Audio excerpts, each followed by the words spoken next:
जय श्री राम, जय हनुमान, जय माता दी। श्रीमद् देवी भागवत कुरान की जय। आज श्राद्ध का आखिरी दिन है। आज अमावस्या है। आज के दिन आप ब्राह्मणों को, गरीबों को, गाय को, कुत्ते को, कौवे को भोजन खिलाएं, जिससे आपके पितर प्रसन्न होकर वापस अपने स्थान पर जाएं। आप पीपल के नीचे दीपक जलाएं और उनको विदा करें अच्छे से। और कल से नवरात्रि शुरू है। आगे कथा की ओर बढ़ते हैं। देवी का हिमालय को ज्ञानोपदेश, विविध योगों का वर्णन।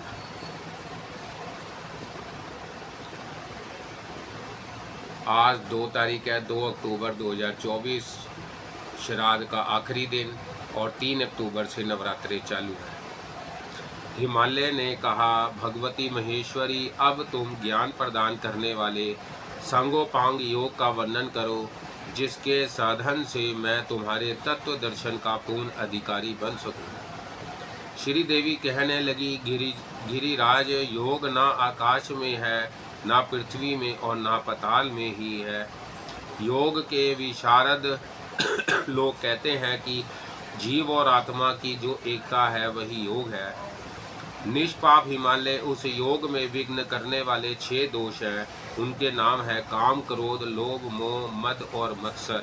अतः योगी साधक योग के अंगों द्वारा उन विघ्नों का उच्छेद करके योग में सफलता प्राप्त करे। योग के वह 8 अंग हैं: यम, नियम, आसन, प्राणायाम, प्रत्याहार, धारणा, ध्यान और समाधि। योग साधकों को इनका साधन अवश्य करना चाहिए। यम 10 कहे गए हैं: अहिंसा, सत्य, असत्य, ब्रह्मचार्य, दया, सरलता, क्षमा, धृति, परिमित आहार और पवित्रता। पर्वतराज, मेरे द्वारा नियम भी 10 बतलाए गए हैं: तप, संतोष, आस्तिक भाव, दान, देवताओं का पूजन, शास्त्र सिद्धांत का श्रवण, बुरे कामों में लज्जा, सद्बुद्धि, जप और हवन। पदासन, स्वास्थिक सन, भद्रासन, व्रजासन और वीरासन। क्रमशः ये 5 आसन बतलाए गए हैं। दोनों पैरों के दोनों तलुओं को जांघों पर रखे, हाथों को पीठ की ओर ले जाकर दाहिने हाथ से दाहिने पैर के अंगूठे को और बाएं हाथ से बाएं पैर के अंगूठे को पकड़े। योगियों के हृदय में प्रसन्नता उत्पन्न करने वाला यह पदासन बतलाया गया है। जांघ और घुटनों के बीच में पैर के तलुओं को अच्छी तरह रखकर शरीर को सीधा रखकर बैठ जाने को योगी स्वास्तिकासन कहते हैं। अंडकोश की शिरा के नीचे सीवन के दोनों ओर दोनों एड़ियों को अच्छी तरह रखकर तथा अंडकोश के नीचे रखे दोनों पैरों को हाथों से पकड़कर बैठने का नाम योगियों ने भद्रासन बतलाया है। योगीगण इस आसन का विशेष आदर करते हैं। दोनों पैर क्रम से दोनों जांघों पर रखकर दोनों घुटनों के निचले भाग में अंगुली रखकर दोनों हाथ स्थापन करके बैठने को व्रजासन कहा गया है। और योगीजन एक जांघ के नीचे एक पैर को और दूसरे जांघ के नीचे दूसरे पैर को रखकर शरीर को सीधा रखकर बैठते हैं, उसे वीरासन कहते हैं। योगी 16 मात्रा से अर्थात 16 बार प्रणव का उच्चारण कर सके, उतने समय में कीड़ा बाई नसिका के द्वारा बाहर की वायु को खींचे। यह पूरक प्राणायाम है। फिर इस पूरित वायु को 64 बार प्रणव का उच्चारण करने में जितना समय लगे उतने समय तक सुषुम्ना से रोके रखे। तदंतर 32 बार प्रणव के उच्चारण में जितना समय लगे उतने समय में धीरे धीरे पिंगला दक्षिणा नसिका के द्वारा उसको बाहर निकाले। इसे रेचक प्राणायाम कहा जाता है। योग शास्त्र के जानकार पुरुष इसको प्राणायाम कहते हैं। इस प्रकार पुनः पुनः 12 की वायु को लेकर पूरक, कुंभक और रेचक प्राणायाम का अभ्यास करें और क्रमशः मात्रा बढ़ता रहे। इस प्रकार का प्राणायाम पहले 12 बार, तदंतर 16 बार और फिर क्रमशः और भी अधिक बार करें। प्राणायाम दो प्रकार के होते हैं, सगर्भ और विगर्भ। जो इष्ट के जप ध्यान आदि से युक्त होता है उसे ज्ञानी जन सगर्भ कहते हैं, और जप ध्यान आदि से रहित प्राणायाम को विदर्भ जानना चाहिए।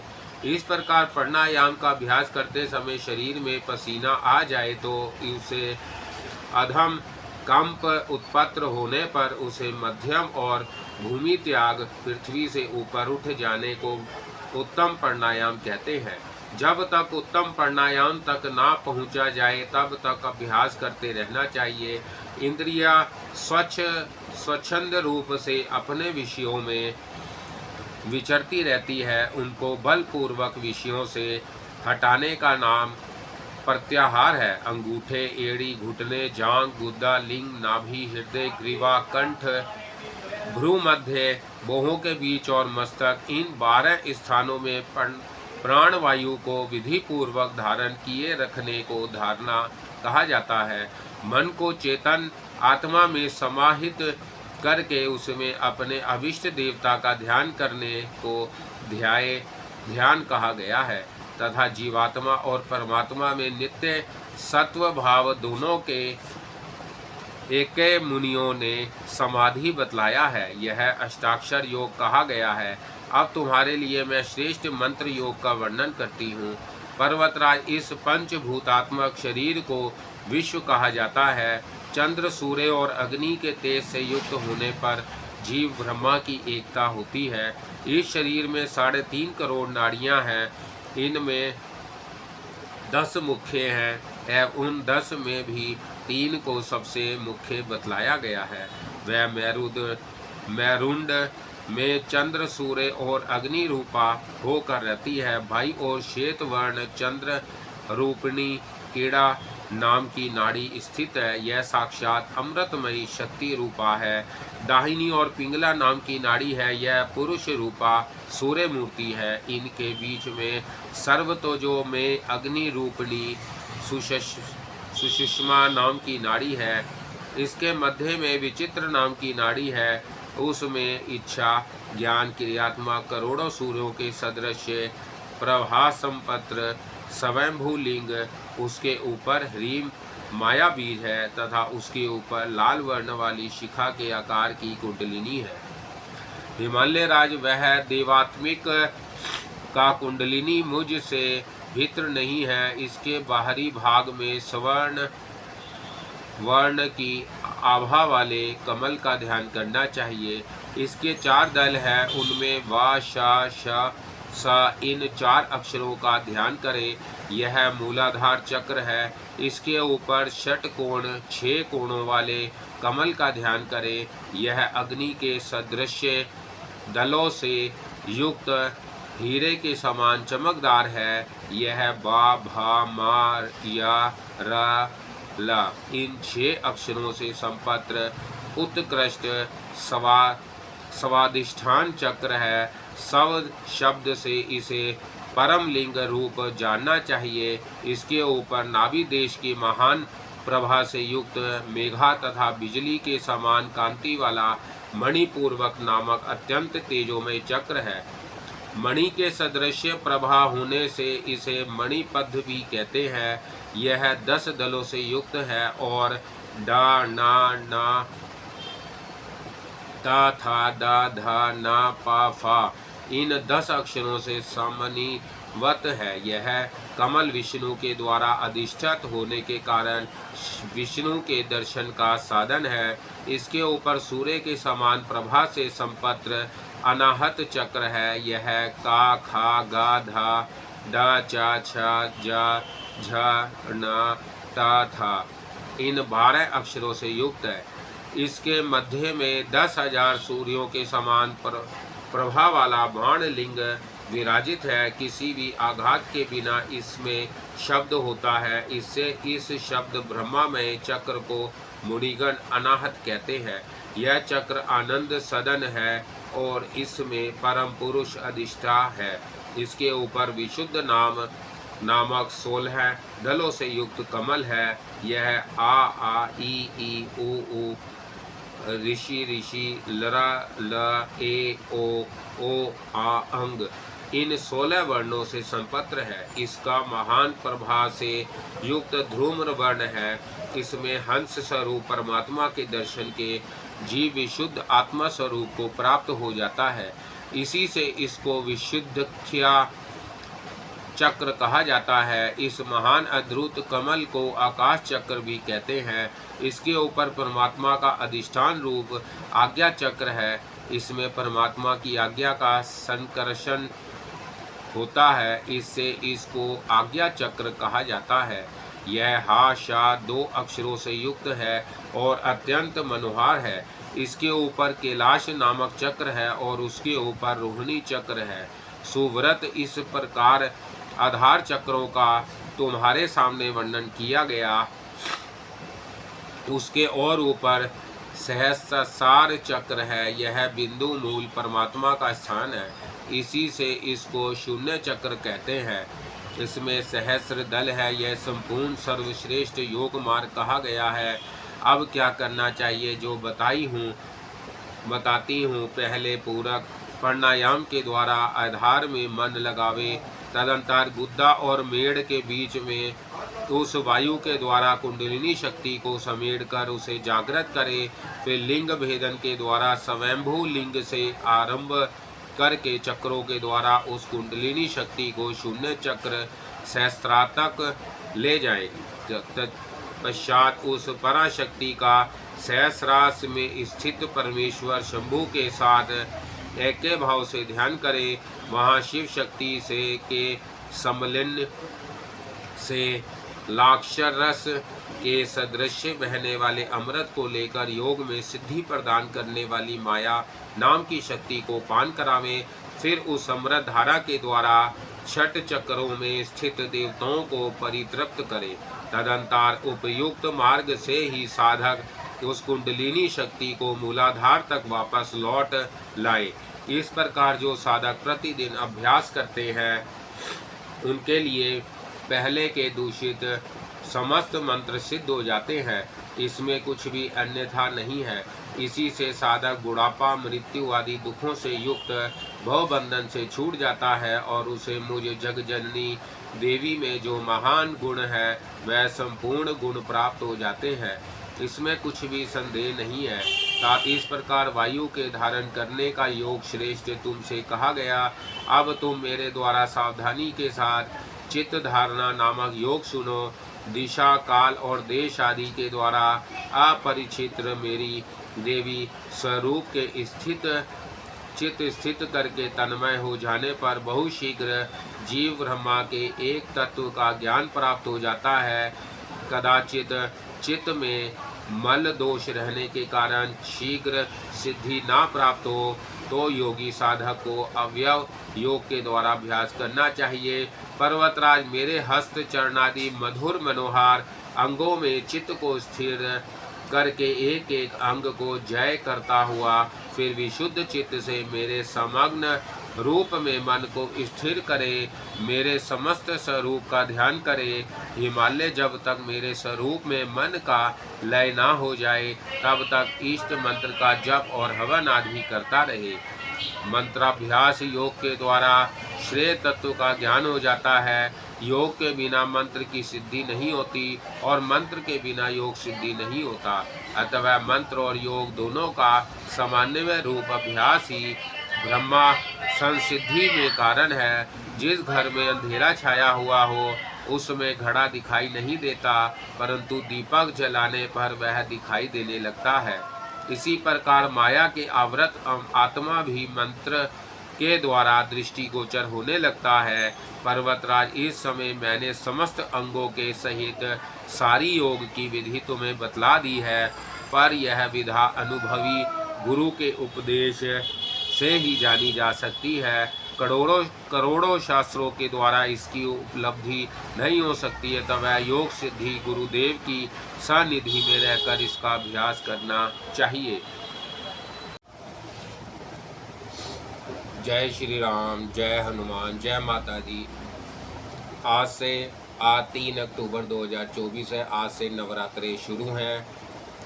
माता की अपना पूजा वंदना करो, माता का चालीसा पढ़ो, माता का आपको आशीर्वाद मिलेगा। माता को फल फूल का भोग लगाओ, पंचमेवे का भोग लगाओ, कृपा होगी। आप सभी व्रत अगर कोशिश करें तो व्रत रखें। आप अपने घर में अखंड जोत जला सकते हो, अखंड जोत जलाएं।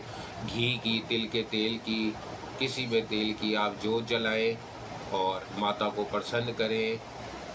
इन दिनों माता का गुणगान करें, माता की पूजा पाठ करें, माता के मंत्रों का जाप करें, नवाड़ मंत्रों का जाप करें, गायत्री मंत्र का जाप करें, माता को प्रसन्न करें। और आज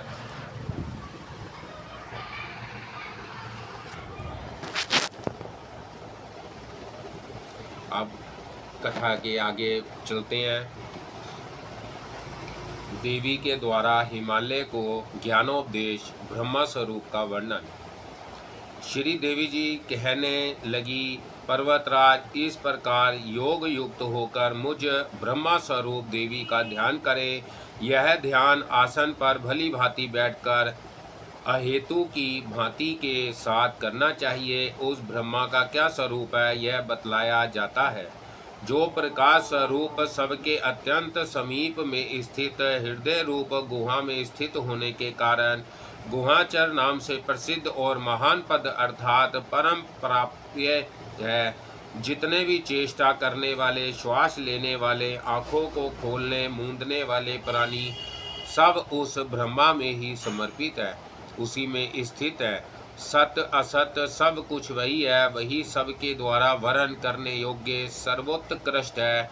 वह समस्त प्रजा के ज्ञान से परे है, अर्थात किसी की बुद्धि में आने वाला नहीं। यह तुम जानो। जो परम प्रकाश रूप है, जो सूक्ष्म से भी अत्यंत सूक्ष्म है, जिसमें संपूर्ण लोक और उन लोकों में निवास करने वाले प्राणी स्थित है, वही है अक्षर ब्रह्मा है। वही सबके प्राण है, वही सब की वाणी है और वही सबके मन है। वह यह परम सत्य और अमृत अविनाशी तत्व है। सौम्य उस वेधने योग्य लक्ष्य का तुम वेधन करो, मन लगाकर उसमें तन्मय हो जाओ। सौम्य उपनिषद में कथित महान अस्त्र रूप धनुष लेकर उस पर उपासना द्वारा तीक्ष्ण किया हुआ बाण संधान करो और फिर भावानुगत चित्त के द्वारा उस बाण को खींचकर उस अक्षय रूप ब्रह्मा को ही लक्ष्य बनाकर वेधन करो। प्रणव ओम धनुष है, जीवात्मा बाण है और ब्रह्मा को उसका लक्ष्य कहा जाता है। प्रमाद रहित अत्यंत तत्परता से साधन संग्रह होकर उसका वेधन करना चाहिए और बाण के समान उसमें तन्मय हो जाना चाहिए। जिस ब्रह्मा में स्वर्ग, पृथ्वी, अंतरिक्ष, स्वर्ग और पृथ्वी के बीच का आकाश, संपूर्ण प्राणों के सहित इंद्रिय युक्त मंद बुद्धि रूप अंतकरण ओतप्रोत है, उस एकमात्र परमात्मा को ही जाने, दूसरी सब बातों को छोड़ दे। यही अमृत रूप परमात्मा के पास पहुँचने वाला पुल है। संसार समुद्र से पार होकर अमृत स्वरूप परमात्मा को प्राप्त कराने का यही सुलभ साधन है। जिस प्रकार रथ के चक्के में अरे लगे होते हैं, उसी प्रकार शरीर की संपूर्ण नाड़ियां हृदय में एकत्र स्थित है। उस हृदय में ही विविध रूपों में प्रकट होने वाला पर ब्रह्मा संचरण करता है, अंतर्यामी रूप से वर्तमान रहता है। इस आत्मा का ओम के जप के साथ ध्यान करो। इससे अज्ञानमय अंधकार से सर्वथा परे और संसार समुद्र से उस पार जो ब्रह्मा है उसको पा जाओगे। तुम्हारा कल्याण हो। जो सदा जानने वाला, जो सब ओर से सब कुछ जानने वाला है, जिसकी जगता में यह महिमा है, वह यह सबका आत्मा ब्रह्मलोक रूप दिव्य आकाश में स्थित है। वह मनोमय और सबके प्राण तथा शरीर का नियम करने वाला है।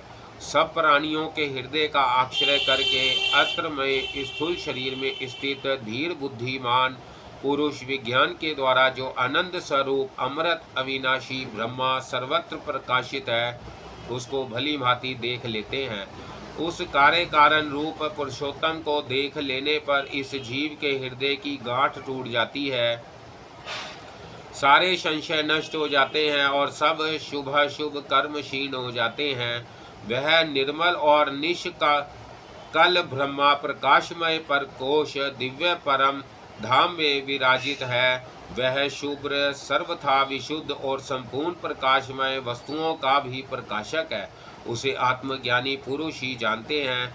उस सब प्रकाश रूप परम धाम में परमात्मा में ना यह सूर्य प्रकाशित होता है और ना चंद्रमा या तारे ही प्रकाशित होते हैं, ना वहाँ ये बिजलियाँ चमकती हैं। फिर इस अग्नि की तो बात ही क्या है। उसके प्रकाशित होने पर उसी के प्रकाश से सब प्रकाशित होते हैं।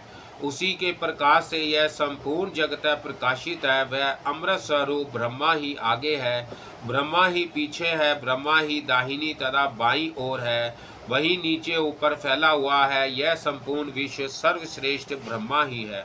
जो श्रेष्ठ पुरुष इस प्रकार अनुभव करते हैं वह ही कृतार्थ है। वह ब्रह्मा को प्राप्त पुरुष नित्य प्रसन्न अंतकरण रहते हैं। ना तो वह कोई शोक करते हैं, ना किसी विषय की आशंका ही। पर्वतराज भय दूसरे से हुआ करता है, देत भाव ना रहने पर भय नहीं रहता। वास्तविक बात यह है कि मेरा कभी उस ज्ञानी से वियोग नहीं होता और उसका मुझ से वियोग नहीं होता। पर्वतराज तुम यह निश्चित समझो कि वह मैं हूँ और मैं वह हूँ। जहाँ ऐसा ज्ञानी रहता है वहीं मेरा दर्शन हो सकते हैं। मैं ना तीर्थ में निवास करती हूँ, ना कैलाश में और ना बैकुंठ में ही। मैं तो अपने ज्ञानी भक्त के हृदय कमल में ही रहती हूँ। जो मेरे ज्ञान पारायण भक्त की पूजा करता है वह मेरी पूजा से कोटि गुना अधिक फल पाता है। जिसका चित्त स्वरूप ब्रह्मा में लय हो गया है उसका सारा कुल पवित्र हो गया, उसकी जननी कृतकृत्य हो गई और पृथ्वी उसको धारण करके पुण्यवती हो गई। पर्वत श्रेष्ठ, तुमने जो ब्रह्मा ज्ञान के संबंध में पूछा था वह मैंने बता दिया। इसको भक्ति संपत्र शीलवान ज्येष्ठ पुत्र से कहना चाहिए और इसी प्रकार के शिष्य को बतलाना चाहिए, किसी दूसरे से नहीं। जिसकी इष्ट देव में पराभक्ति होती है और जैसी देवी में भक्ति होती है वैसी ही गुरु में होती है, ऐसे उस महात्मा जन के लिए ही श्रेष्ठ पुरुष इस ब्रह्मा विधा का उपदेश करते हैं। जिसके द्वारा इस विधा ब्रह्मा विधा का उपदेश होता है वह परमेश्वर ही है। इस विधा का बदला नहीं चुकाया जा सकता, इसलिए गुरु के समीप शिष्य सदा ऋणी ही रहता है। इस प्रकार ब्रह्मा जन्मदाता ब्रह्मा को प्राप्त करा देने वाला गुरु जन्मदाता माता पिता से भी अधिक पुण्य है, क्योंकि पिता से प्राप्त जीवन तो नष्ट हो जाता है परंतु ब्रह्मा रूप जन्म कभी नष्ट नहीं होता। अतः पर्वतराज तस्मे ना दुहोत्र कृतस्म्या जनना, इस श्रुति रूप शास्त्र सिद्धांत के अनुसार ब्रह्मादाता परम गुरु से कभी द्रोह ना करे। ब्रह्मादाता गुरु सबसे श्रेष्ठ है। शिव के रुष्ट होने पर गुरु बचा लेते हैं पर गुरु के रुष्ट होने पर शिव नहीं बचा पाते। इसलिए हे पर्वतराज, तन मन वचन से सब प्रकार सदा तत्पर रहना, गुरु को संतुष्ट करना चाहिए।